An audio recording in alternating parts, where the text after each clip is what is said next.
Olá, pessoal. Continuando a disciplina, né, de Química Inorgânica, a gente vai falar sobre reações de complexos hoje, a parte 2. Na aula passada, que era reações de complexos, a parte 1, nós falamos sobre as reações de substituições dos ligantes, considerações termodinâmicas, efeito quelato, efeito estéreo e a deslocalização eletrônica, a série de Winning-Williams, a velocidade de substituição dos ligantes e a classificação dos mecanismos. Sobre esses assuntos, peço que vocês revisem antes de ver essa aula, né, a parte 2, e deem uma olhada no livro, na literatura, principalmente sobre os mecanismos dessas reações, são associativo, dissociativo e troca, que eu apenas coloquei um simples conceito introdutório. É preciso ver algo relacionado com a energia de ativação e sobre a tendência daqueles mecanismos acontecerem. Bom, então essa primeira parte já foi falada na aula anterior, né? E hoje, nessa aula, a gente vai falar das substituições de ligantes em complexos quadrado-planares. E um posterior vídeo da parte 2 vai ser sobre a substituição de ligantes de complexos octaédricos, para o vídeo não ficar muito longo. Bom, então, o que a gente tem para falar, né, sobre essa parte das substituições dos ligantes em complexos quadrado-planares? Primeira coisa é sobre a cinética da reação deles, né? Então, basicamente, ele fala, a gente trouxe na primeira parte, que esses complexos eles se reagem via mecanismos associativos de troca de ligante. O que esses mecanismos associativos, né? Você tem primeiro a entrada do ligante, a mudança de uma ordem de ligação, e aí você tem então a formação de um complexo, por exemplo, quadrado planar. Mas aí tem que ver se a entrada desse ligante pode ou não interferir na cinética de reação. Então, se ela é de primeira ou de segunda ordem, né? Bom, se ela for de primeira ordem, ela basicamente, a reação, como a gente pode ter aqui como exemplos, a reação do complexo de platina com o complexo de platina contendo ligante cloro e um ligante tridentado de etilenamina, com carga aqui mais um, reagindo com iodo, e aí você tendo cloreto como grupo de saída. Então, a gente estudando essa reação, ela pode ser uma reação de primeira ordem ou de segunda ordem. De primeira ordem, a sua cinética, que vai ser representada por essa equação aqui, que V é igual a K1, onde você tem multiplicado a concentração apenas do complexo, a gente depende da concentração do ligante, e se ela for de segunda ordem, vai depender da cinética dos dois, tanto do complexo inicial, né, dos dois reagentes, quanto do ligante, aí você vai ter um K2. Mas a inorgânica, ela fala que isso às vezes é complicado, pode depender de um ou de outro, então ele escreve a cinética em função, sendo tanto de primeira ou de segunda ordem, uma de pseudo-ordem, né, pode depender das duas ordens. Então ele soma essas duas equações, né, primeiro e segundo caminho, e coloca em função dessa equação aqui da cor verde, onde você vai ter agora, todas vão estar em função da concentração de PT série de em mais, onde você tem K1 mais K2, K1 mais K2 vezes Y1, multiplicado, então, pela concentração de PT série de em mais.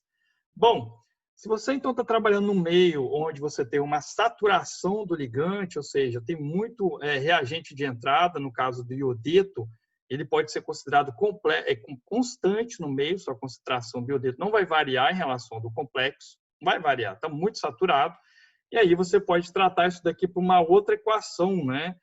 Chamada de constante observação, que vai depender de K1 mais K2 vezes concentração do I. E se você fizer um experimento monitorando a concentração de iodo no meio, variando isso, tentando quantificar isso daí, você consegue determinar tanto K2 quanto K1 de forma experimental. É bem interessante isso. Bom, e aí, nesse caso, você pode representar essa equação em termos, então, de K/OBS. Então, ficaria V, né, substituindo K1 mais K2 vezes I por K/OBS, é V igual a K/OBS vezes a concentração do complexo. Bom, uma curiosidade que eu gostaria de falar para vocês é sobre o ligante de M, que ele é um ligante que eu comentei tridentado.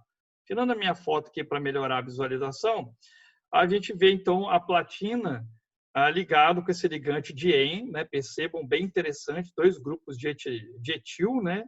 E aqui ligado com 3 aminas, né? E esse S aqui, no caso, seria representado pelo cloro, né? Seria o cloro. Então, bem interessante, gostaria de mostrar esse ligante.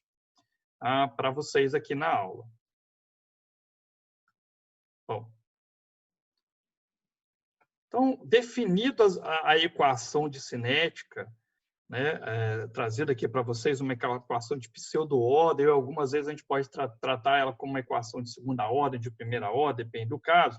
A gente vai ver um outro conceito, o conceito da nucleofilicidade, que aí a gente já subentende-se que o ligante ele tem interferência na cinética da reação, ele pode interferir no valor de K, na constante reacional. Então, se ele interfere, vamos trabalhar com a equação de segunda ordem. E aí o livro traz um parâmetro chamado de parâmetro de nucleofilicidade, que é expressa, nada mais é o quê? Expressa, né, um grupo de entrada em termos desse parâmetro, dessa capacidade de substituir as reações envolvendo complexos quadrados planares, no caso da platina. Então, essa sensibilidade nas substituições de complexos de platina é dado por esse NPT, que seria o parâmetro de nucleofilicidade. O que é o nucleófilo? É quando você tem um reagente que se comporta como uma base de Lewis. Uma base de Lewis boa seria um bom nucleófilo, reage rapidamente, tem vontade, né, de reagir. E aí você teria o K2, que é a constante de velocidade de segunda ordem que a gente já viu, e você teria o K2 padrão, que seria a constante de velocidade para uma reação em metanol, para você comparar. É sempre ser uma relação de uma reação padrão em metanol, você monitoreia essa velocidade e depois um outro reagente. Tá? E aí você teria a nucleofilicidade, no caso da platina. Então, se a gente variar os ligantes, né, a gente vai ter, então, diferentes valores de NPT e diferentes constantes de velocidades, diferentes K2. Aí você pode plotar um gráfico, nesse caso, dar uma relação linear em função de K2 e NPT. E você observa, então, você pode então, tabelar esses valores determinados. Que em função do nucleófilo, do ligante, você tem valores diferentes de nucleofilicidade que interferem, então, na constante reacional no K2. Maiores NPT significa que são melhores bases de Lewis, né? São bases de Lewis que reagem mais facilmente. Então, a gente pode olhar aqui pela tabela que o iodo é uma excelente base de Lewis. O cloro também não é ruim, mas o cianeto é melhor ainda. A fosfina, um valor maior, é o maior entre eles, né? Assim como o cianeto, depois o iodeto, enfim. Olhando para o gráfico e tentando buscar uma correlação, a gente vê que entre os halogênios, né, a base de Lewis como iodo, ela se sobressai em relação ao brometo e cloreto. Por quê? Que lembra para você, iodo é uma base de Lewis macia, ele é volumoso. E bases de Lewis macias reagem com, capítulo 3, o Atkins, com ácidos de Lewis macios. Tá? Então, aí você tem a platina como sendo um ácido de Lewis macios. Lembra? Metais 4D e 5D normalmente são classificados como ácidos macios, porque tende empiricamente a tendência de reagir com bases macias. E, por outro lado, ácidos duros, como metais da família 1A, 2A, tendem a reagir com bases duras, tá? Que são bases menores. E a gente vai ver alguns exemplos no slide posterior. Então, aqui no caso, a nucleofilicidade do grupo de entrada da platina pode ser favorecida pela maciez das bases de Lewis. Então, iodeto maior que o cloreto, o enxofre maior que o oxigênio e a fosfina maior que a amônia. Bom, uma outra coisa aqui, só para revisar, né, porque eu já comentei o que são ácidos duros e bases duras. E aqui nesse gráfico mostra exatamente um exemplo de alguns íons metálicos, no caso aqui o paládio, por exemplo, que tem a tendência de reagir com alguns halogênios. Então, percebam que no caso do iodeto, o paládio, o mercúrio, são 4D, 5D, tem uma maior tendência em reagir com esse tipo de base. Já os outros metais, com o flúor aqui no caso, o iodeto, o alumínio. Então, a gente chama que esses metais são os metais duros, né? São ácidos duros que reagem com bases duras. No outro slide, aqui a gente mostra com mais exemplos, né? Então, como eu mencionei, ácidos duros, alguns da família 1A, 2A, alumínio, né? Com exceção aqui o crômio mais 2, crômio mais 3, e as bases normalmente menores, O2, F-, OH-, a água, e onde você tem bases que são consideradas macias, elas são volumosas e são também receptores π e também fazem ligações sigmas fortes, né? São bem bons nucleófilos, né? Nesse caso aí também você tem um representado pelo hidreto, no caso. Bom, então acho que espero ter ficado claro essa revisão de inorgânica 1 nesse contexto. Agora vamos para o outro conceito bem interessante relacionado com a geometria do estágio de transição, o efeito trans. O que é esse efeito trans?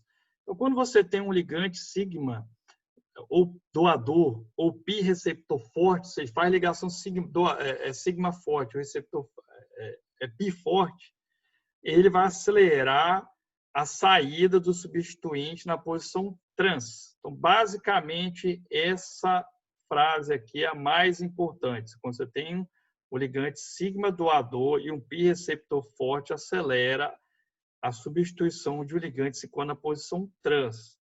Tá? Então, basicamente, o outro texto, vocês podem dar uma olhada, mas esse daqui é o importante. A influência trans é a intensidade com que um ligante tem enfraquece uma ligação trans no estado fundamental do complexo. Bom, e assim, aqui eu tenho um exemplo bem interessante também, onde você tem o metal, os orbitais D dele, fazendo, então, uma doação de elétrons para o orbital pi antiligante do ligante, que é representado por T. Então, isso tem uma interação afetiva que vai enfraquecer a ligação que está do outro lado, no caso, a posição trans. Então, aqui é um exemplo da atuação no receptor pi. De uma mesma forma, seria um doador sigma forte. Ele interage tão fortemente, né, com o orbital que ele acaba enfraquecendo, né, a ligação que está no mesmo comprimento, né, no mesmo eixo, né, da ligação. Bom, e aqui a gente tem toda a lista, né, para vocês terem conhecimento do efeito trans, né? Quem é o maior doador sigma, né? O maior poder de doador sigma, né? Que você tem um hidreto, depois um ligante de fósforo, depois o isotiocianeto, iodeto, carbonil lá, lembra lá da orgânica, o cianeto, o brometo, o cloreto, a amônia e hidroxila. E o receptor pi, né? Destacando aqui o carbonil, o cianeto, o N2- e os demais, né? Então, bem interessante como eles afetam nas constantes de formação do complexo. Eles afetam na cinética, né? Então, aqui a gente vê esse efeito, tá? Onde, no caso do o PET, né, composto à base de trietilfosfina, tem o maior valor, né, de constante aqui, né, da cinética reacional, tá? Tanto o K1 quanto o seu K2, né? Um dos maiores valores. E aí o hidreto é o segundo com maior valor. Tá? E depois você tem quem? Né? Você tem o CH3-, na seguida aí com a constante, com a K1 aí. Bom, aí tem um pouco relação com a série espectroquímica, um pouco, principalmente com os ligantes, mais ligantes pi. Tem essa tendência, ela é melhor observada. Agora, com essa daqui, não. Isso aqui já não tem uma boa correlação, não. Bom, então, professor, matéria é bastante teoria, como é que a gente aplica isso? Vamos tentar fazer um exemplo para tentar fixar esse conceito. Colocando aqui o nosso lápis. Então, vamos lá. Use a série do efeito trans, eu coloquei aqui embaixo para vocês verem, né? Está aqui embaixo, para você sugerir rotas sintéticas para você produzir um complexo cis-trans de PtCl2NH3,2 a partir, né? Então você vai sair de 2 reagentes. Então, inicialmente, vamos fazer saindo da platina ligado com o complexo de platina com amônia, né? O tetraamin platina 2. Então, você saindo esse reagente aqui,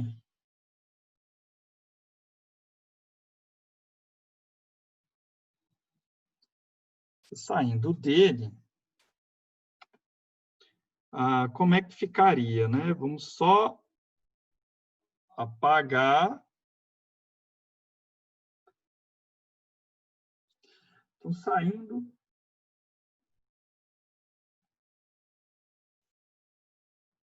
da platina,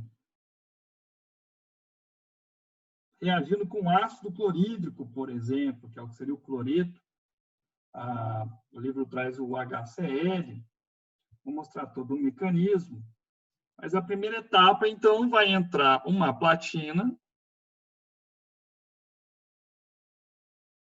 Uma platina não, platina já é do complexo, eu falando bobeira. Entra um cloreto, fica agora 3 amônias e sai uma amônia. Até aí nenhuma novidade.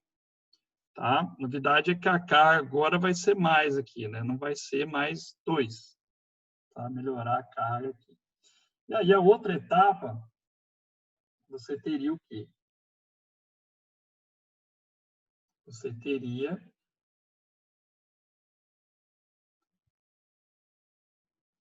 a outra reação com HCl ou cloreto, você poderia colocar.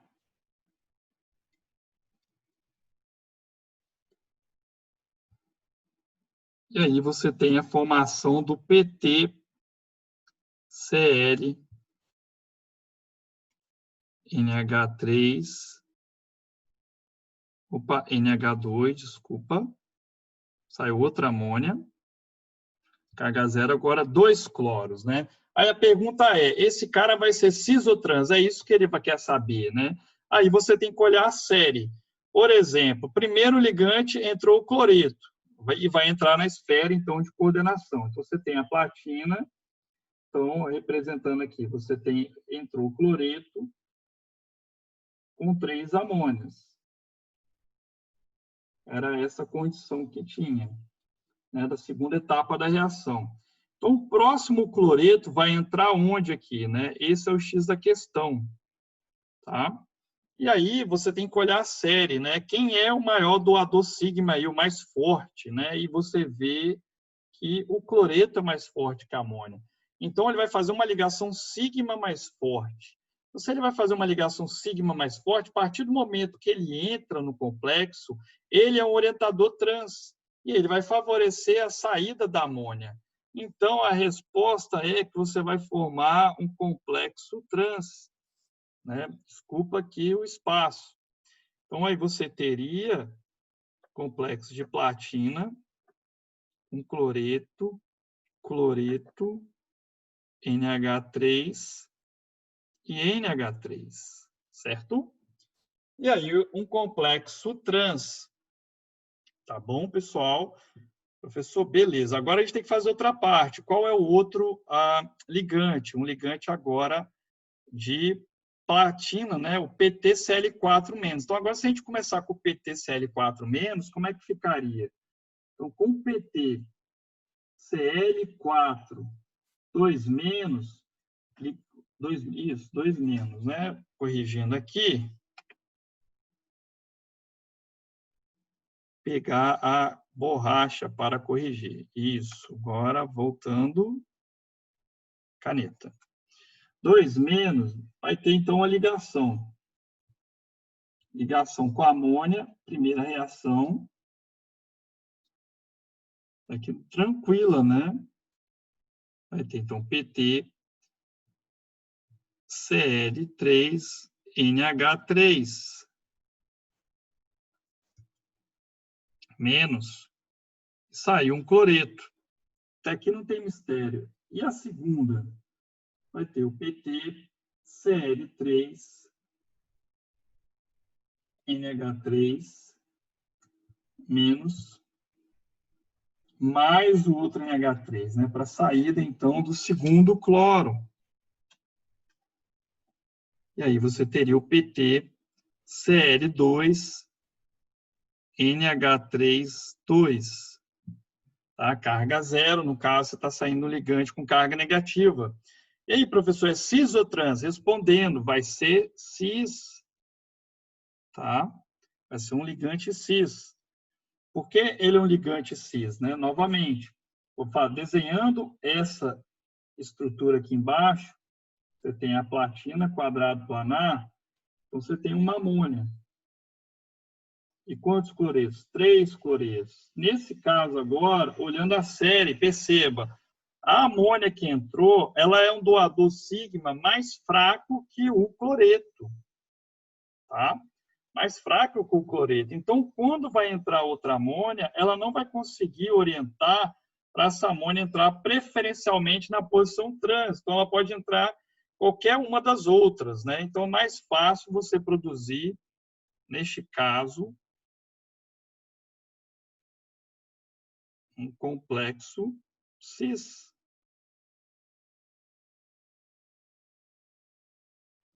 Tá?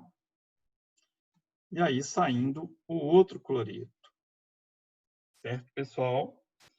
Então, esse exemplo muito legal, né? Percebam que você forma uma hora um composto trans, uma hora um composto cis, né? Dependendo quando você muda os reagentes, como mostrando no exercício. Você começa a síntese com o complexo PT-NH3-4,2+, né? Você viu que você formou um composto trans PTCl2NH3,2. Se você começa com PTCl4, 2-, você formou um complexo que é cis, tá bom? Um outro exemplo para a gente trabalhar, inclusive fazendo essa aula, acho que essa aula de forma digital, a gente tem que fazer alguns exemplos, é esse daqui, que ele é também interessante, fazendo parte dele. Você tem o seguinte, ó, dados reagentes PT-PH3-NH3 e PTCl4, 2-, propõe rotas eficientes para o cis e o trans PTCl2-NH3-PH3. Né? Então, você tem um complexo de platina ligado com cloro, amônia e trifenilfosfina. Então, basicamente é isso. Então, o que resumidamente você tem? Então, vamos lá, vamos trabalhar aqui de forma interativa.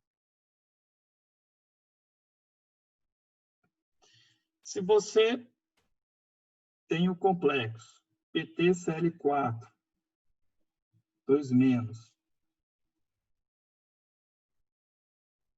2-, e ele reagir inicialmente, se o reagente inicial for amônia, sair com amônia, né, você teria o PTCl3NH3, certo? E na outra etapa, se você coloca o trifenilfosfina,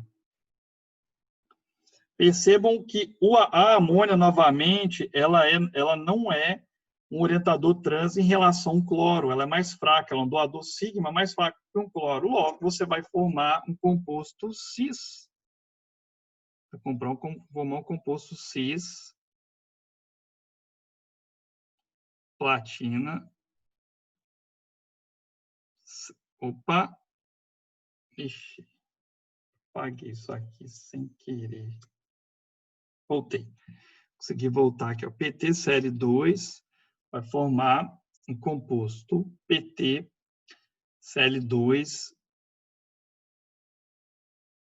NH3 e PPH3. Composto cis. Agora, então você vai formar um composto cis. Agora, se você sai do trifenilfosfina, você vai ter o PTCl3 NH3. Opa, NH3 não, vamos apagar. É fosfina. Errar faz parte, bom que errar aprende. Estou apagando aqui a fosfina. Colocando, fosfina não, amônia. E pH3. Então, você teria esse cara aqui, até agora sem isômero. Mas aí a próxima etapa, quando entra agora a amônia, repara que a fosfina, olha onde ela está. É um dos maiores ligantes doadores sigmas, maior sentido de força, que tem a maior força do assunto. Então, ele é um orientador trans em relação aos demais, em relação ao cloro? É. Então, você vai ter a formação, então, do trans. Tentar escrever tudo aqui, ó. PT.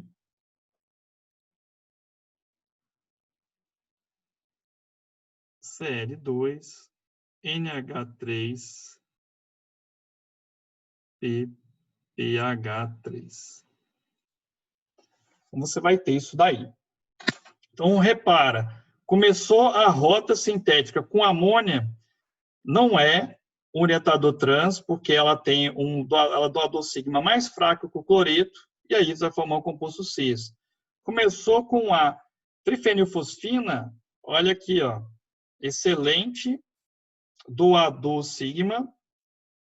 Vamos pegar o ponteiro aqui, ó. Excelente doador sigma, aí você tem uma orientação na síntese para formar o composto trans. Espero que vocês tenham gostado desses dois exemplos e vamos para a outra etapa.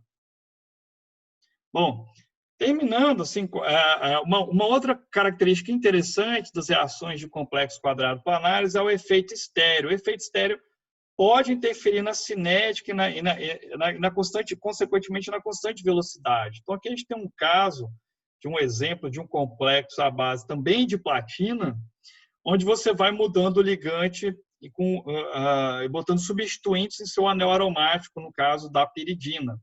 Então, o estereoimpedimento do centro reacional do complexo normalmente inibe reações associativas e facilita as reações dissociativas. Ou seja, ele impede com que a reação ela seja de segunda ordem, né? Ou seja, o ligante ele tem dificuldade de se aproximar por causa do impedimento estérico. Aí vai depender basicamente da natureza, né, do complexo, né, dessa saída. Então, vai ser um outro tipo de mecanismo reacional. O estereoimpedimento do centro reacional produzido por grupos volumosos pode bloquear a aproximação de nucleófilos. Irá inibir reações associativas, né, que é reações que você precisa dar entrada do ligante inicialmente, depois a saída do grupo abandonador.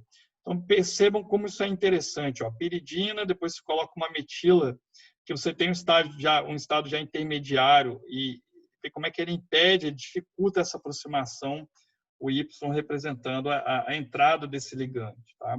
Isso bem interessante. Uma outra coisa legal para falar para vocês é sobre a estereoquímica. Em geral, a estereoquímica, durante a reação, considerando ela associativa, aumentando o número de coordenação, ela não muda. O que quer dizer isso? Se o complexo é cis, ele já é cis, ele vai produzir um outro que já é cis. Se ele é trans, já vai produzir outro que já é trans. Então, em geral, é isso. Substituição em um complexo quadrado planar preserva a geometria original. Então, isso é bem legal. E o que é diferente, a gente vai ver em algumas situações para complexos octaédricos. Então, o que sugere um estado de transição piramidal trigonal. Então, aqui ele mostra uma ideia do mecanismo. O ligante Y se aproximando, né, se ligando, aumentando a esfera de coordenação para um estado de transição bipiramidal trigonal e depois o X saindo. Tá? E aí você tem, ele continua sendo trans, né? Começou trans a X, agora é trans a Y. Existem exceções? Sempre existe uma exceção numa regra, né? Então, isso também acontece ainda mais em ações de complexizações envolvendo complexos. Então, ele fala o seguinte, se o intermediário tiver uma vida muito longa, né? O intermediário, que é o pirâmide trigonal, ele pode sofrer uma rotação e inverter, então, sua estereoquímica, né? De trans, por exemplo, mudar para cis. É o que mostra aqui. Então, quando o intermediário tiver uma vida longa, ele pode sofrer, então, uma pseudo-rotação. Isso pode acontecer. Né? E olhando aqui o texto, a exceção, se o intermediário tiver uma vida longa e apresentar esteromobilidade, né? Ser um intermediário associativo, vai ter, então, esse fenômeno. Então, aqui a gente tem uma rota normal, onde a gente não tem mudança da estereoquímica, e na parte superior, a gente tem então essa rotação e essa mudança de estereoquímica. Então, envolve vários, é difícil olhar por aqui. Bom, então a gente termina a primeira parte dessa aula, tá? Próxima aula, da parte 2, vamos falar sobre substituições de ligantes em complexos octaédricos. Não se esqueça de se inscrever no canal, né, ativar o sininho para vocês receberem os alertas das aulas que estão sendo gravadas e colocadas. Principalmente outros conteúdos muito interessantes, tá? Mas a química inorgânica vai estar lá. Forte abraço e vamos para a próxima aula. Reações de complexos, agora substituições de ligantes em complexos octaédricos.